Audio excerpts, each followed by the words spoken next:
We shall try this one again. The first time it didn't come out. So we're going to do it again. It's okay, because I want to do it right. That's the thing. I want to do it right. I don't want to just get it done. I want to do it right. So we're going to try that again.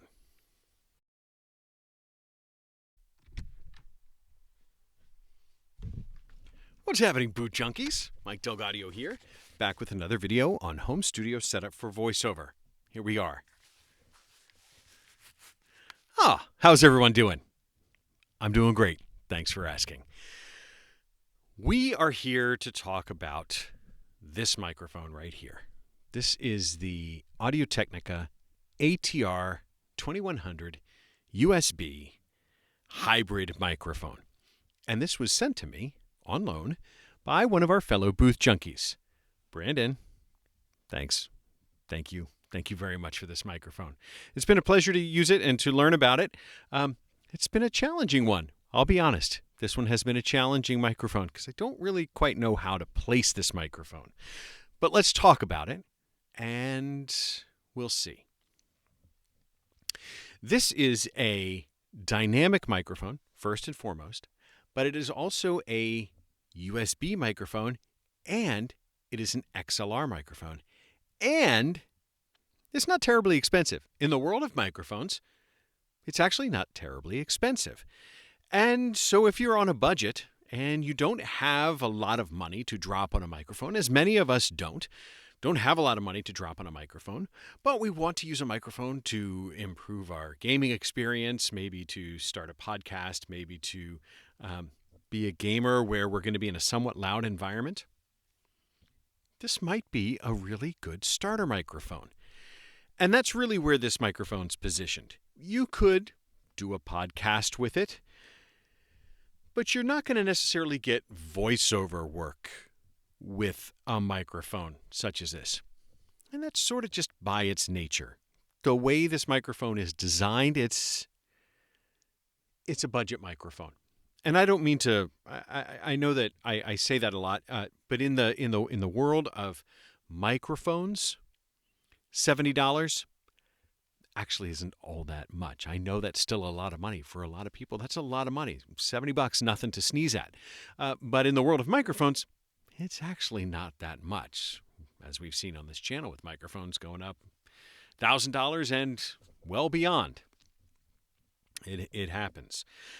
But if you don't, if you are on a budget and you maybe have $70, maybe this is a microphone that you've considered. So I'd like you to hear it so you can see if this is something that would work for you. A couple of things that I've noticed right off the bat about this microphone. The first is in the documentation, it says it comes with a windscreen to avoid plosives. That's not my experience so far. I find that by pointing this microphone at my mouth, it's like plosive city. And I'm sorry if you're hearing that. It is like plosive city. It does require a certain amount of mic technique to try and avoid the plosives. So I'm going to try and angle that away from my face a little bit, away from my mouth to try and send air. But I have noticed it's plosive city. First thing that I've noticed. Second thing I've noticed is the sound quality. When you get used to the way a condenser microphones sound, this microphone does tend to sound a little bit on the thin side. It doesn't have a lot of bass, and it's kind of hyped up when it's on the mid-range and high, on the high end. It is fairly thin. It doesn't give a good lot of authority to your voice. For $70 on a budget microphone, I wouldn't necessarily expect a whole lot more, especially when this also is a USB and an XLR mic. There's a lot of componentry. There's a lot of stuff that has to get put into this microphone, which means this is really like a $35 microphone with $35 worth of guts in there too. You know, the digital to analog converter, the USB, and all of that stuff that may cost them $15. They mark it up to $35. The microphone maybe $15. They mark it up to $35. Suddenly you've got a $70 microphone. That's my impression. That's my thought on this. I could be wrong, but that's sort of where I think that this microphone is positioned. Overall, I don't think it sounds bad. I just think it sounds thin. You may be able to address that a little bit with equalization. It's not going to work miracles. But for gaming, something like that, where you also have your monitors blaring at you and you've got a keyboard that you have to worry about, something like this, something like a dynamic that just goes right into your computer, doesn't require an interface, something like that. That's sort of the use case for this. Let's talk about those terms if you're unfamiliar. This is a dynamic microphone, which means it does not require phantom power. You can just, in this case, the USB, you just plug it right in and it will get that circuitry will be powered over USB. But if you were to use the XLR to plug into a mixer or an interface or something like that, you don't need phantom power. It's a very low power microphone. It does mean that you'll turn the gain. Right now, the gain on my preamp is, when we switch over to XLR, it's like 95% of the way up. Dynamics require a lot of gain.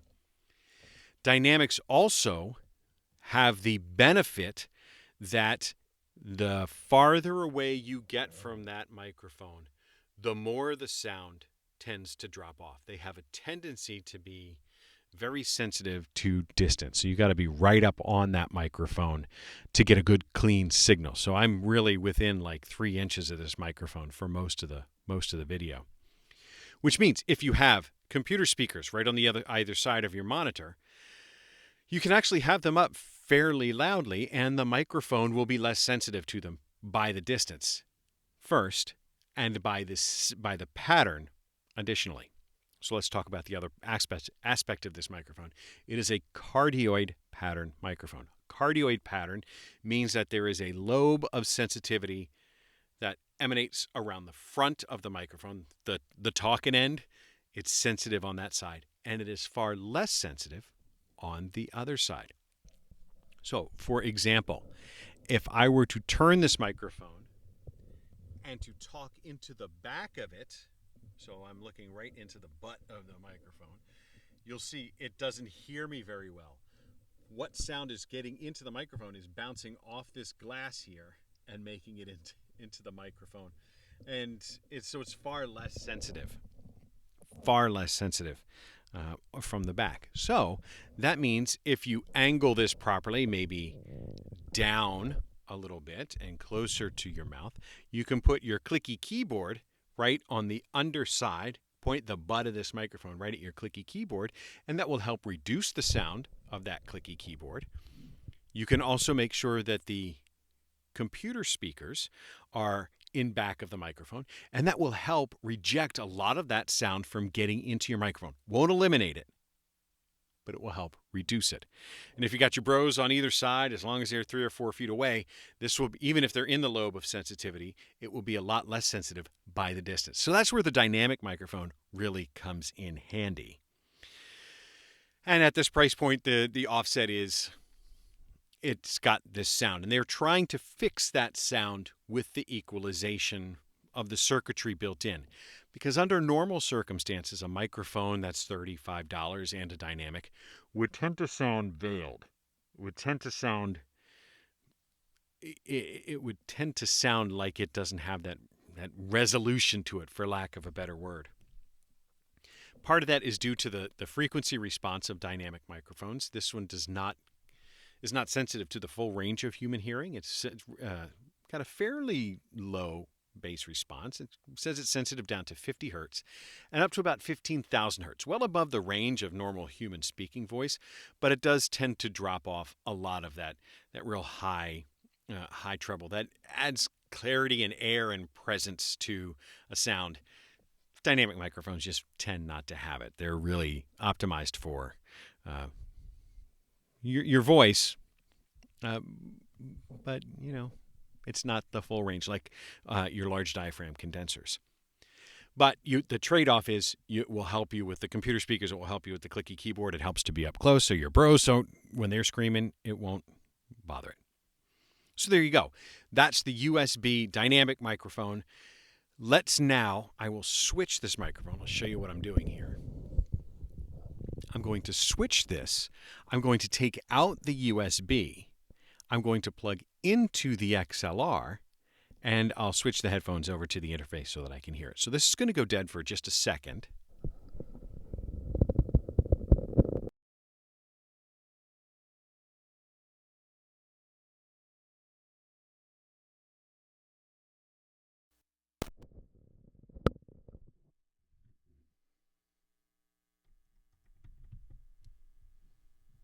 Okay, so now I have switched it over to the XLR port, and this is going over into my Audient ID22's preamplifier.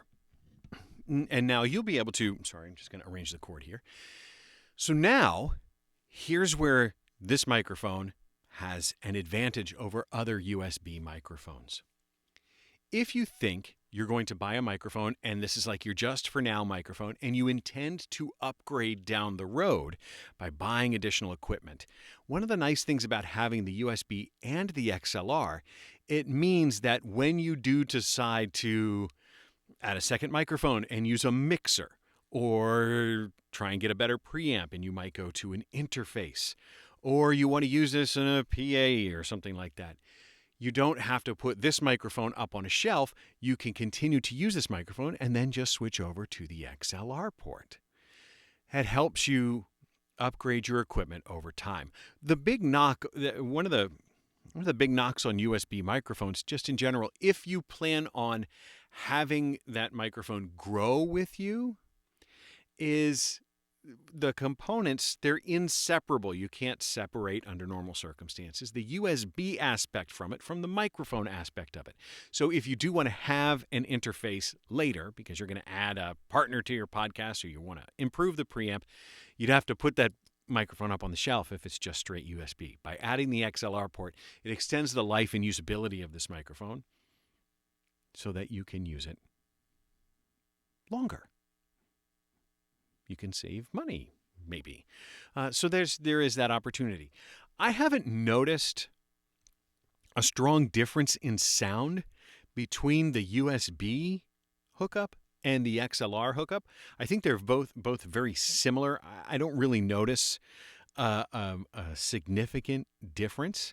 I do find that because these are dynamic microphones, they tend to be very quiet. So my preamp is way up. There's not a lot of hiss to it. It feels like it's nice and quiet. I've got this turned way up.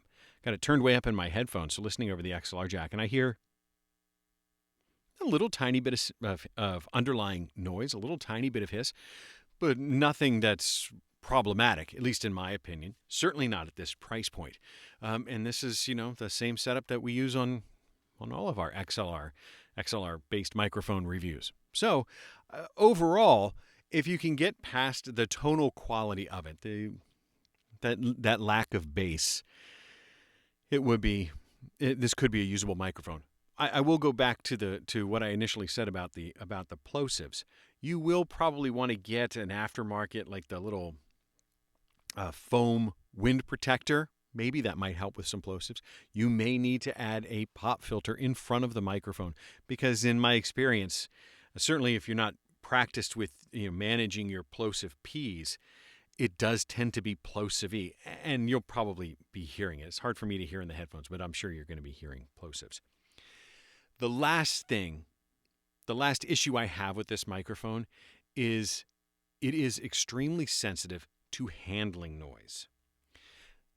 Anytime you touch or grab your mic stand or anything like that, I do find that the handling noise is very readily transmitted up into the microphone. So if you do have this microphone on a rigid stand like this, the sound from touching the desk does make it up. So I'm just very gently touching the desk, touching the microphone stand. All of that rumble tends to end up in the microphone. I found that this headphone cable, when it was just rubbing against the desk, that sound made it up into the microphone, rather loudly up into the microphone. So it's a microphone, but it is also microphonic in the sense that it acoustically couples to anything that's rigid on this microphone. It is very, it is very sensitive to handling noise. And all that ends up right in the mic. I wish it didn't. I wish there was some built-in shock mounting for this, but you would need to put this on a mount of some sort so it acoustically decouples from any surface that you might be touching with that microphone. It happens. It happens. It happens in the less expensive microphones. It's a thing, but it's a consideration, which means you will have to buy potentially a shock mount, which adds to the cost. But I wanted to give you, during USB Mic Week, I wanted to give you an example of a real budget microphone, and one that is upgradable, so to speak. It can have an extended life with you by allowing you to upgrade one component at a time. So that is the ATR-2100 USB from Audio Technica. I hope that helps. So if you're interested in this microphone, hopefully this gives you a sense of its foibles, its quirks, and what it sounds like. That's all I have for you today. So now, go grab yourself a microphone, any microphone, dynamic, condenser, USB, XLR, whatever you can get your mitts on. Get in a booth, make a booth. Just get in there and record something amazing. Great. We'll talk to you next time. Thanks.